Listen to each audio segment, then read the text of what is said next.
말씀은 골로새서 3장 5절부터 16절까지입니다. 골로새서 3장, 여러분들께 유인물을 제가 전달해 드렸을 것입니다. 유인물을 안 받으신 분들께서는 저쪽에 이제 공지사항 쓰여져 있는 그 보드 밑에 그 흰색 테이블이 있을 거예요. 그 흰색 테이블에서 유인물을 받아가시면 되겠습니다. 저쪽에 흰색 테이블이 보이실 거예요.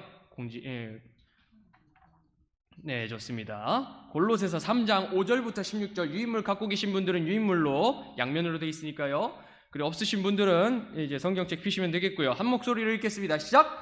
그러므로 땅에 있는 너희 지체들을 죽이라. 그것들은 음행과 부정함과 무절제한 애정과 악한 욕정과 탐욕인데 탐욕은 우상 숭배니라.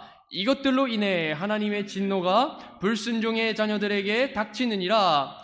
너희도 그것들 가운데서 살 때에는 한때 그것들 가운데서 걸었으나 이제는 너희도 이 모든 것, 즉 분노와 진노와 악의와 신성 모독과 너희 입에서 나오는 더러운 대화를 내버리라. 서로 거짓말하지 말라. 너희가 옛사람을 그의 행위와 함께 벗어버리고 새 사람을 입었는데 이 새 사람은 그를 창조하신 분의 형상을 따라 지식면에서 새로워진 자니라. 거기에는 그리스인이나 유대인이 없고 할례자나 무할례자가 없으며 바바리인이나 스키타인이나 메인자나 자유로운 자가 없고 그리스도만이 모든 것이요 모든 것 안에 계시느니라. 그러므로 너희는 하나님께서 선택하신 자요 거룩하고 사랑받는 자로서 긍휼히 여기는 심정과 친절과 겸손한 생각과 온유함과 오래 참음을 입고 누가 누구와 다툴 일이 있거든 서로 참고 서로 용서하되 그리스도께서 너희를 용서하신 것 같이 너희도 그리하며 이 모든 것 위에 사랑을 입으라. 사랑은 완전함을 이루는 띠니라. 하나님의 화평이 너희 마음속에서 다스리게 하라. 너희도 그 화평에 이르도록 한 몸 안에서 부르심을 받았으니 감사하는 자가 되라.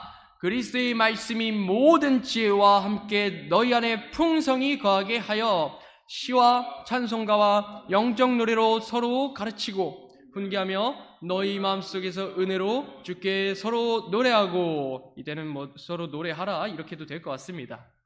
온점으로 표시가 되어 있기 때문에. 골로새서 3장부터는요 교리적인 내용에 부합하는 그리스도인의 삶의 방식을 많이 다루고 있습니다. 그래서 그리스도인의 삶의 방향성을 제시하는 터라 이래라 저래라 하는 사도 바울의 권면이 많이 나옵니다. 성도들에게 주어진 이 명령들이 많은데 이 명령들은 구원에 관한 교리와 연관됩니다. 구원받은 성도들 모두가 예수 그리스도의 보혈의 공로를 통해 의롭게 되었으니 의로운 자로서 어떻게 살아가야 하는지를 배워야 되는데 그 이정표가 바로 골로새서 3장과 4장입니다. 결국 우리가 변화된 신분에 맞게 거룩하신 주님 안에 있는 한 지체로서 거룩한 삶을 살아가야 함을 일러주고 있습니다. 제가 골로새서 시리즈를 할 때 이렇게 본문을 뭉텅이로 꺼낸 적이 없었어요. 가장 많이 꺼냈을 때가 아마 1절부터 8절, 그러니까 골로새서 1장 1절부터 8절까지 꺼냈을 때가 가장 많이 꺼냈을 거예요. 근데 오늘은 제가 길게 12구절을 여러분들과 함께 읽었는데 오늘 분량이 이렇게 많은 이유는 이 본문이 통일성 있게 딱 두 파트로 나뉘어지기 때문입니다. 주제가 딱 두 개로 나눌 수 있어요. 골로새서 3장 5절부터 9절까지의 주제는 옛사람을 벗어 던지는 것이고요. 10절부터 16절까지의 주제는 새 사람을 입는 것입니다. 제가 여러분들께 또 하나의 유인물을 드렸을 거예요. 그 성경 공부 말고 또 다른 자료를 하나 여기 드렸을 건데 좀 인쇄질이 안 좋아요. 좀 퀄리티가 안 좋아서 여러분들께서 직접 또 구절을 쓰시면서 이제 공부를 하셔야겠지만 이걸 보면서 저희가 함께 이 대조되는, 그러니까 서로 그 주제가 대조되고 있음을 볼 겁니다. 그리고 비교하면서 그리스도인의 삶의 방식이 어떠해야 하는지도 볼 겁니다. 그 전에 앞서서 여러분들에게 아까 보여드린 그 유인물을 보시면요 골로새서 3장 5절부터 16절에 그 교차대국 구조가 있음을 확인하실 수 있습니다. 이 구조를요 교차대국법이라고 해요. 교차대국법. 이게 성경에서 많이 쓰이는 기법이고요. 그래서 저도 많이 공부를 했었는데 이 배열을 이제 따라갈 겁니다. 이제 여러분들의 유인물 한번 보실까요? 이게 약간 좀 숙지를 위해서 이 유인물 한번 보실까요? 이 유인물을 보시면 각 주제마다 구조에 A, B, C 이렇게 배열이 되어 있을 겁니다. 1A, 1B 핵심, 그렇죠? 그리고 2B, 2A 이렇게 나뉘어져 있을 겁니다. 어떻게 이해하면 되냐면 1A와 그리고 가장 밑에 있는 2A 보이시죠? 그게 같은 핵심을 가지고 있고요. 1B와 2B도 같은 내용을 다룹니다. 같은 어휘, 같은 내용 그런 것들을 다루고 있습니다. 그러니까 같은 알파벳끼리는 본문에서 말하고자 하는 공통된 내용이나 어휘 혹은 형태를 반복해서 가르치고 있습니다. 그리고 가운데 핵심이 있죠. 각 주제마다 핵심이 있을 것입니다. 그게 이제 각 주제에서 가르치고자 하는 핵심입니다. 이 점을 유의하시면서 그러니까 이 교차 대구법이라는 구조를 보실 때 이런 점들을 잘 숙지하시면서 오늘 성경 공부 임하시면 좋겠습니다. 오늘은 여기에 맞춰서 제가 한번 성경 공부를 진행해 보고자 하는데요. 우선 첫 번째 주제 옛사람 벗어던지기를 한번 보도록 하겠습니다. 사도 바울은 신자들이 속한 위치와 그 위치에 맞는 실천으로 화제를 돌리고 있습니다. 성화의 과정은 본질적으로 한 사람이 실제로 그리스도 안에 있도록 만들어지는 과정입니다. 성도들의 삶의 방식이 본질적으로 이제 변화되는 것이죠. 그래서는 영적으로 벗어 던져야 할 것들이 있습니다. 바울은 골로새 교회 성도들의 관심을 이 거짓 교사들의 신비주의나 아니면 뭐 금욕주의나 율법주의 같은 그런 헛된 교리들이 아니라 개인의 거룩함과 경건이라는 영적인 문제에 집중하라고 지시합니다. 이건 마치 어떻게 비유하면 좋을까요? 영적으로 깨 있자면서 주구장창 세계 정부와 음모를 파헤치는 데만 우리의 시간을 허비할 게 아니라 그 시간을 아예 말씀과 기도로 충분히 사용해야 한다는 것과 같습니다. 그러니까 신비주의가 어쩌지, 뭐 율법주의가 이렇게 할까봐 어쩌지 이런 고민을 하는 것보다도 말씀 한 구절을 읽고 또 한 시간을 기도하는 것, 그것이 우리에게 더 유익이 된다는 것입니다. 왠지 아십니까? 우리는 하나님의 말씀과 기도로 거룩히 구별되는 사람들이기 때문입니다. 그래서 요한복음 17장 17절에서도 아버지의 말씀으로 우리는 거룩히 된다고 말씀하고 있죠.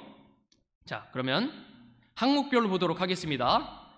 알파벳 A를 한번 보도록 하겠습니다. 여러분들 1A와 2A 보이시죠? 거기에 해당하는 구절이 뭐죠? 이제 골로새서 3장 5절 전반부랑 3장 9절 후반부가 있을 것입니다. 그러니까 어느 부분인지는 제가 또 읽도록 하겠습니다. 이제 한번 읽어볼게요. 5절 상반부는 이렇게 얘기합니다. 그러므로 땅에 있는 너희 지체들을 죽이라. 그리고 9절 하반부는 너희가 옛사람을 그의 행위와 함께 벗어버리라고 해요. 5절에서는 너희 지체를 죽이라 했고 9절에서는 옛사람을 그의 행위와 함께 벗어버리라 했습니다. 여기서 각 구절이 공통된 핵심을 유사한 어휘로 강조했죠. 즉 A 항목에서 우리가 알 수 있는 것은 땅에 있는 지체들을 죽이는 것은 뭐다? 곧 우리의 옛사람을 벗어버리는 행위다. 이렇게 이해하시면 되겠습니다. 어느 정도 감 잡으실까요? 우리가 마치 외출 후 집에 들어왔을 때 더러운 옷을 빨래통에 벗어 던지듯이 옛사람, 곧 이전 삶의 방식을 던져버려야 합니다. 그 과정을 우리의 지체들을 죽이는 것으로 강조한 것입니다. 그렇다면 문제는 뭐죠?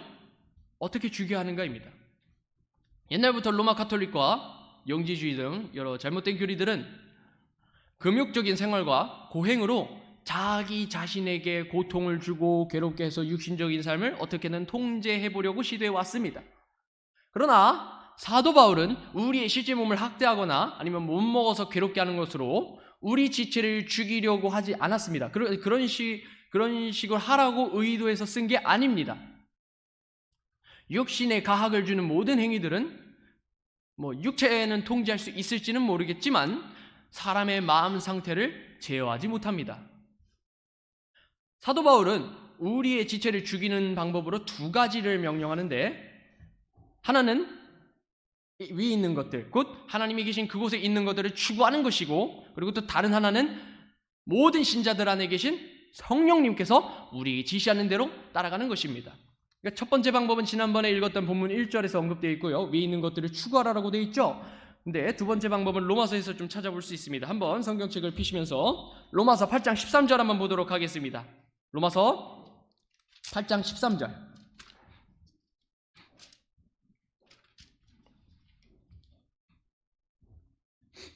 로마서 8장 13절입니다.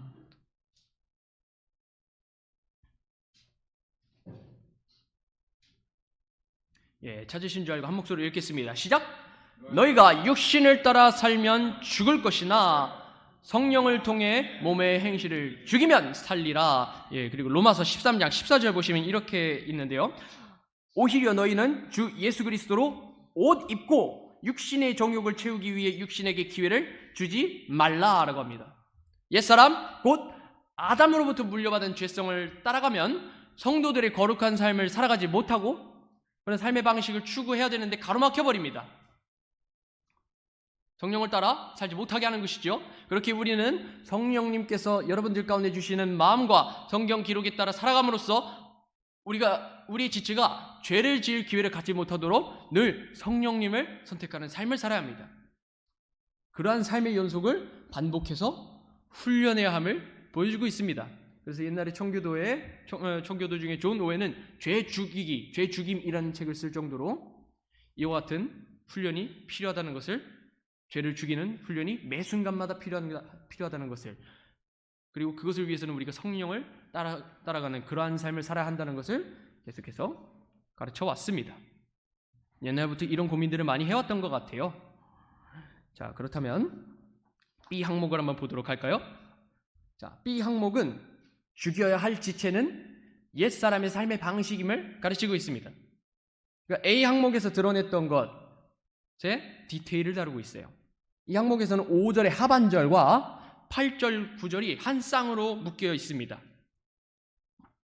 자, 한번 제가 읽어보도록 할게요.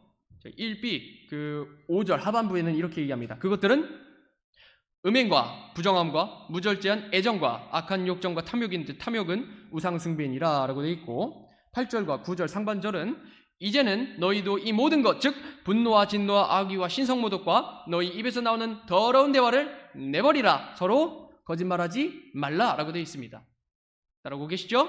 사실 이 구절에 대해서 각 단어들을 일일이 따질 필요는 없을 것 같습니다. 거짓말은 원어로 이렇고 악한 욕정은 원어적으로 이런 의미를 갖고 있고 이런 얘기를 굳이 할 필요 없이 아마 각자가 생각하고 있는 바가 있을 것입니다. 어떠한 유형인지를, 어떠한 죄악의 유형인지를 여러분들께서 잘 알고 계실 것입니다. 옛사람의 라이프 스타일로 찌들어진 그런 현 시대를 살아가고 있기 때문에 제가 많은 얘기를 하지 않겠습니다. 그냥 여기서 좀 더 구분을 하면요, 5절은 정상의 범죄에서 벗어난 정욕과 음란의 형태를 열거하고 있고요, 8절, 9절은요 우리의 혀와 입에서 나올 수 있는 악한 것들을 나열하고 있습니다. 아시다시피 성적 타락은 국가적으로 누그러뜨릴 수 있는 방법이 없습니다. 종종 다른 목사님들로부터 저도 이제 카카오톡으로 차별금지법 반대 청원 카톡이 계속 올라옵니다. 대부분이 동성애를 겨냥해서 반대하죠. 그러나 간과해서는 안 되는 게 남색, 우리는 동성애를 표현할 때 남색이라는 성경적인 용어를 사용해야 하는 것도 있지만 또 이것만 따질 게 아닙니다. 무절제한 애정이 있기 때문이죠. 무절제한 애정. 이것에 속하는 게 동성애입니다, 사실. 남색 동성애는요, 무절제한 애정에 속하는 것 중 하나에 불과하지, 그러니까 그게 다가 아니에요. 이것만 막으면 된다가 아니에요. 그러니까 음란의 형태를 딱 하나만 반대하려는 목적이었다면 5절에서 굳이 다양한 표현을 쓸 필요가 없었을 것입니다. 우리는 앞으로 하나님의 뜻을 거스르는 수많은 이상성욕의 추악함을 보게 될지도 모릅니다. 굳이 이것은 디테일하게 따지지 않겠습니다.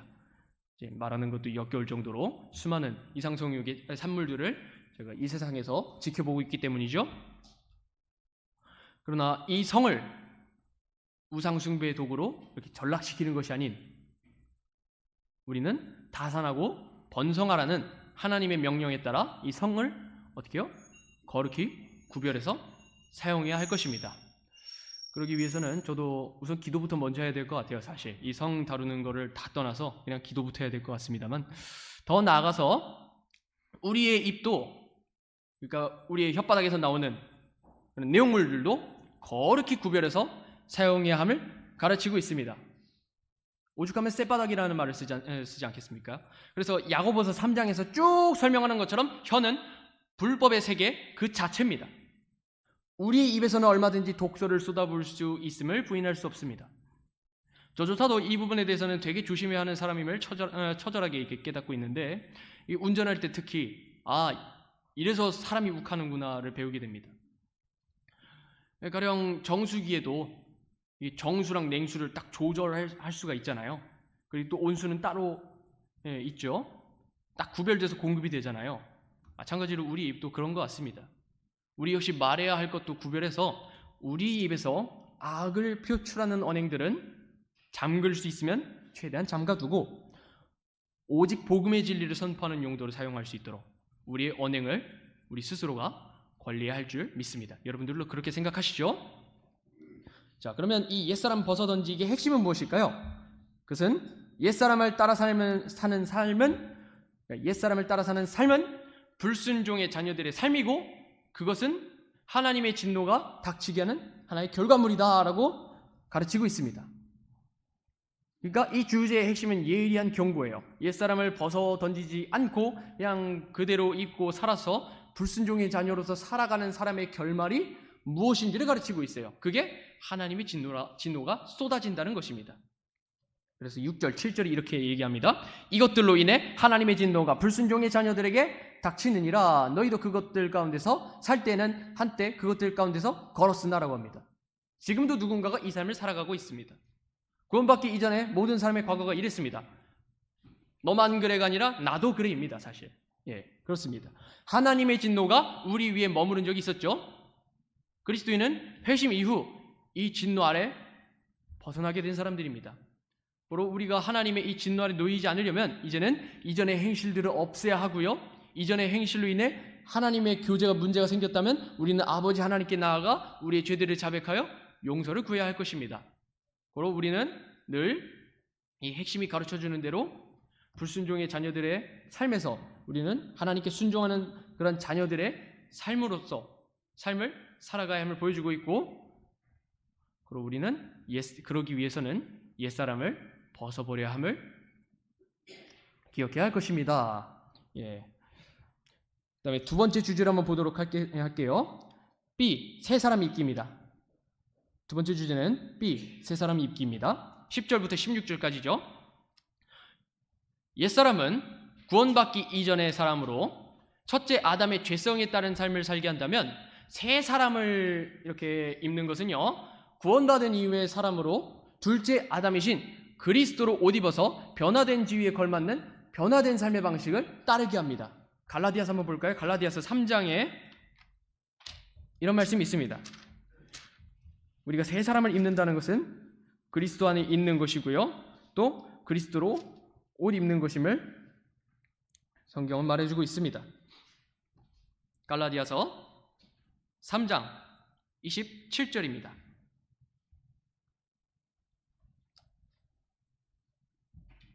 자, 찾으신 줄 알고 읽겠습니다. 함께 읽겠습니다. 시작! 너희 중에서 그리스도 안으로 침례를 받은 자는 다 그리스도로 옷 입었느니라. 그렇죠? 이게 주제인데요. 10절부터 16절까지는 A, B, C, D 이렇게 나뉘어져 있어서 이게 시간상 한번 빨리빨리 보도록 하겠습니다. 자, 여기서도 A 항목 있죠? 1A에는 10절이 있고요. 그리고 맨 밑에 2A에는 3장 16절이 있습니다. 그러니까 10절과 16절은 새 사람이 해야 되는 것이 무엇인지를 가르쳐주고 있습니다. 아까도 상술했듯 새 사람을 입는 것은 그리스도로 옷 입고 구원받은 사람으로서 성령으로 다시 태어나는 것입니다. 그리고 이 변화된 신분에 대해 10절과 16절은 이렇게 말씀합니다. 10절은 새 사람을 입었는데 이 새 사람은 그를 창조하신 분의 형상을 따라 지식면에서 새로워진 자니라 라고 말씀하고 있고, 16절은 그리스도의 말씀이 모든 지혜와 함께 너희 안에 풍성히 거하게 하여 시와 찬송가와 영적 노래로 서로 가르치고 훈계하며 너희 마음속에서 은혜로 주께 서로 노래하고라고 말씀하고 있습니다. 이게 10절과 16절이 서로 공통점이 없어 보이고 뭔가 비슷한 어휘가 보이지도 않는 것 같지만 새 사람을 입은 사람의 변화라는 점에서 서로 공유하는 내용이 있어요. 뭐냐면 예수 그리스도를 믿고 구원받은 사람은 지식에서 새로워지고 16절에서 읽었다시피 모든 지혜로 풍성하게 될 수 있는 사람이 되었습니다.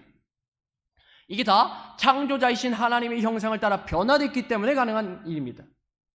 그러니까 구원받은 사람은 이전과는 달리 구별되어 또 뭘 할 수가 있는데, 일단 제가 이 항목에서 말씀드릴 수 있는 것은요, 새로운 창조물로 변화된 사람은 창조자이신 하나님을 기쁜 마음으로 그리고 감사함을 담아 찬송할 수 있습니다. 다시 말해 구원받은 모든 사람들은 창조자이신 하나님의 형상을 입었으므로 창조물로서 창조자 하나님께 영광을 돌려야 합니다. 왜요? 하나님의 창조 사역의 근본적인 목적은요, 하나님이 스스로 영광을 받고자 하는데 있기 때문입니다. 그래서 10절은 우리가 그를 창조하신 분이 하나님임을 가리키고 있고요. 그리고 그를 창조하신 분, 그 주님께 서로 노래해야 된다는 것을 교회 성도들이 우리를 새롭게 하신, 우리를 만드신 하나님을 이제 여기서 나타나는 시와 찬송가와 영적 노래로 가르치고 훈계하고 또 노래해야 된다는 것을 이렇게 강조해주고 있습니다. 우리 신분이 그러함을 잊지 않았으면 좋겠습니다. 그래서 고린도전서 6장 20절은 주께서 값을 치르고 너희를 사셨느니라. 그러므로 하나님의 것인 너희 몸과 너희 영으로 하나님께 영광을 돌리라 라고 말씀하고 있습니다. 변화된 삶, 그 변화된 삶에 맞춰서 우리에게 변화를 주신 하나님께 우리는 합당한 영광을 돌리면서 살아가야 합니다. 네, 그럼 B 항목을 보도록 하겠습니다. 이제 B 항목은요, 11절과 15절입니다. 11절과 15절. 새 사람을 입는 것이 그리스도 안으로 들어가게 되어 성도들이 그리스도 안에서 지체로서 한 몸이 되었음을 가리킵니다. 11절과 15절을 함께 묶여 있는데 한번 보도록 하겠습니다. 11절은 거기에는 그리스인이나 유대인이 없고 할례자나 무할례자가 없으며 바바리인이나 스키타이인이나 매인자나 자유로운 자가 없고 그리스도만이 모든 것이요 모든 것 안에 계시느니라 라고 합니다. 15절은 하나님의 화평이 너희 마음속에서 다스리게 하라. 너희도 그 화평이 이루도록 한 몸 안에서 부르심을 받았으니 뭐라고요? 감사하는 자가 되라고 말씀하고 있습니다. 바울은 주 예수 그리스도를 모든 것에서 절대적인 으뜸의 위치로 높이고 있습니다. 이 새로운 상태에서 그리스도 안에 있는 모든 사람들은 자신의 지위나 민족성, 언어 등으로 구별되거나 차별당하지 않고 동일하게 용서를 받고 사랑을 받으며 영적인 복을 누리면서 살아가고 있습니다. 이 유인물에서 해설한 그대로요, 그리스도 안에서 하나님의 백성들 사이에는 연합이 있습니다.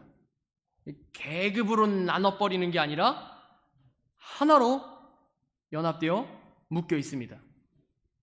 거짓 교사들의 허망한 철학은 다양한 수준의 영성과 계급을 분열시키고 이제 조장합니다. 그래서 단계별로 나뉘어져 있잖아요. 어느 정도의 수준을 요구를 하잖아요. 그렇죠? 그러나 모두가 외적인 차이로 인해 하나님으로부터 더 많이 혹은 더 적게 혜택을 받는 게 아닙니다. 모두 그리스도라는 한 몸 안에서 하나님의 화평을 똑같이 누린다는 점에서 그리스도 안에는 진정한 그리스도인의 평등이 있습니다. 그리스도 안에서 연합할 때 누리는 평등은요, 우리의 태도를 고치는 적용점이 됩니다. 우리는 우리 민족의 우수성을 전 세계에 알릴 수는 있더라도 K-팝을 통해서든 BTS든 알릴 수가 있잖아요. 알릴 수는 있더라도 우리 민족적인 특징을 갖고서 우리가 하나님께 더 사랑받는 민족이다 이렇게 우쭐내서는 안 될 것입니다. 다른 나라에서 그렇게 해서도 안 될 것이고요. 선교사들이 민족적인 우월성을 내세웠더라면, 민족적인 프라이드를 갖고 이 한국 땅, 조선 땅에 도착했더라면 과연 얼마나 많은 사람들이 복음을 믿고 받아들일 수 있었을까요? 저는 거의 가능성이 없다고 보고 있습니다.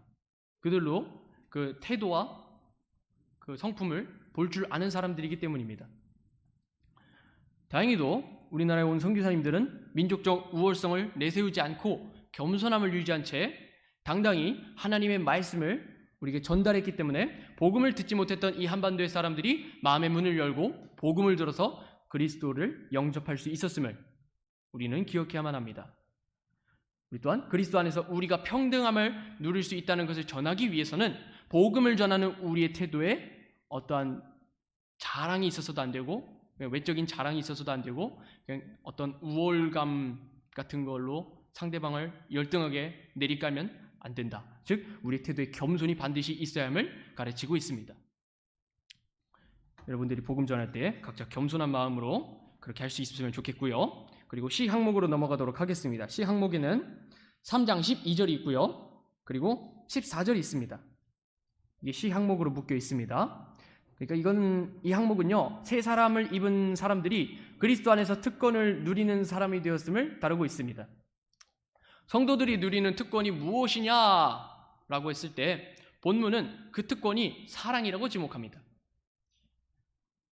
키워드가 보일 겁니다. 12절에 그러므로 너희는 하나님께서 선택하신 자요 거룩하고 사랑받는 자로서 긍휼히 여기는 심정과 친절과 겸손한 생각과 온유함과 오래 참음을 입고 라고 합니다. 14절에서는 이 모든 것 위에 사랑을 입으라. 사랑은 완전함을 이루는 띠니라. 여기서 이제 하나가 보이죠?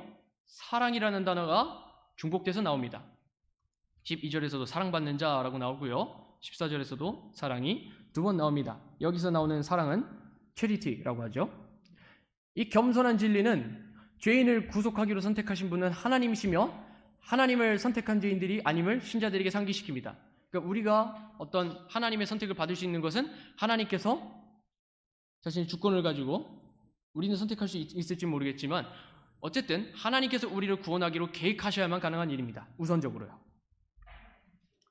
또한 바울은 성도들의 거룩한 지위를 상기시키고 있습니다. 마지막으로 바울은 성도들이 하나님께 사랑받고 있음을 상기시키고 있습니다.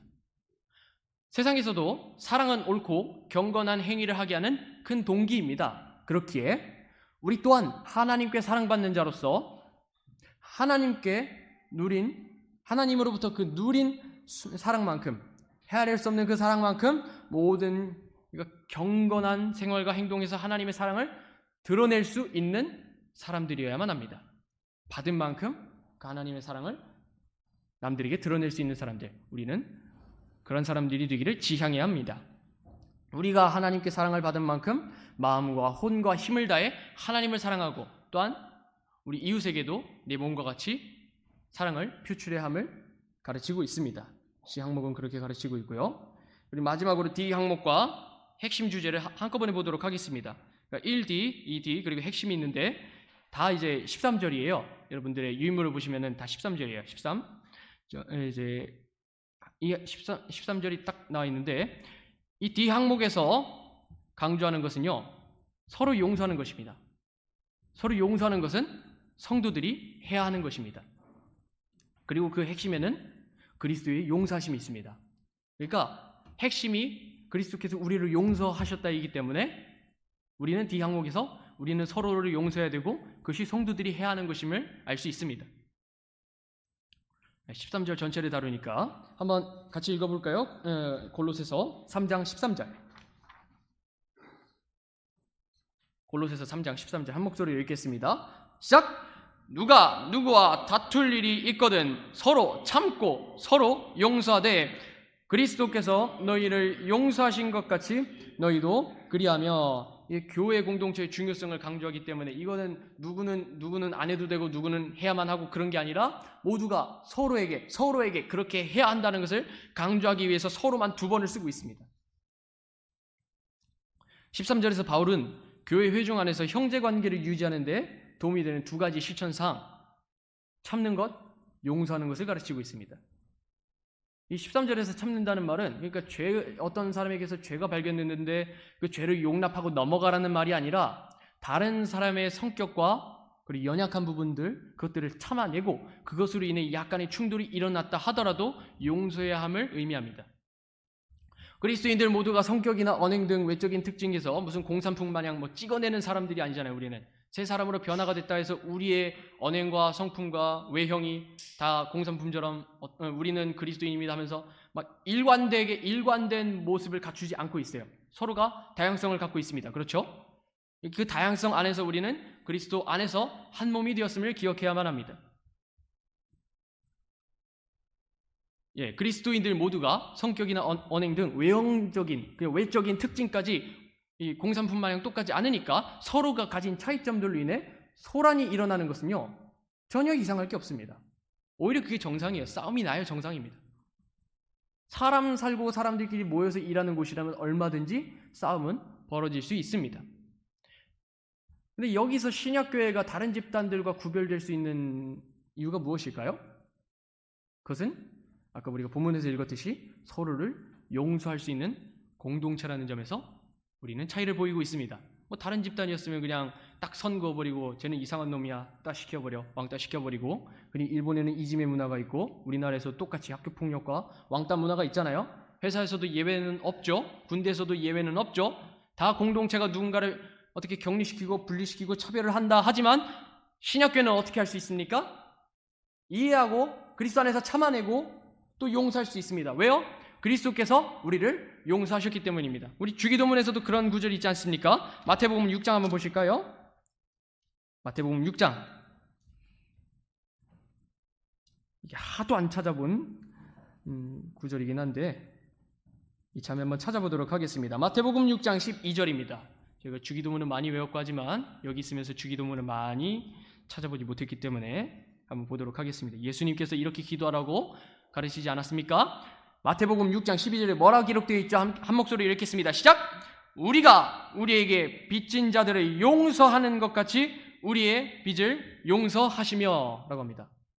근데 아이러니한 건 그 주님께서 먼저 우리의 죄를 용서하셨습니다. 그래서 우리는 그 예수 그리스도의 모범을 따라서 다른 사람들을 용서할 수 있습니다. 이 차이가 있습니다. 은혜의 복음 시대에는 그렇게 할 수 있습니다. 그리고 성도들은 이제 뭐 각자마다 이제 참는데 한계가 있고 그런 사람들도 있겠지만 어찌됐든 우리 모두가 십자가 죽음을 통해 우리의 죄를 용서하신 그리스도의 본을 따라 남을 용서해야 되는 사람들임을 가르치고 있기 때문에 여러분들께서 그리스도를 본받아서 살아가길 원하신다면 우리도 인내하기를 배우고 또 남을 용서하기를 배울 수 있어야 합니다. 여러분들은 그렇게 하실 수 있지요? 오늘 이렇게 아침 성경 공부를 마치겠습니다. 그리고 각자 오전 예배 준비하시면서 기도하도록 하겠습니다.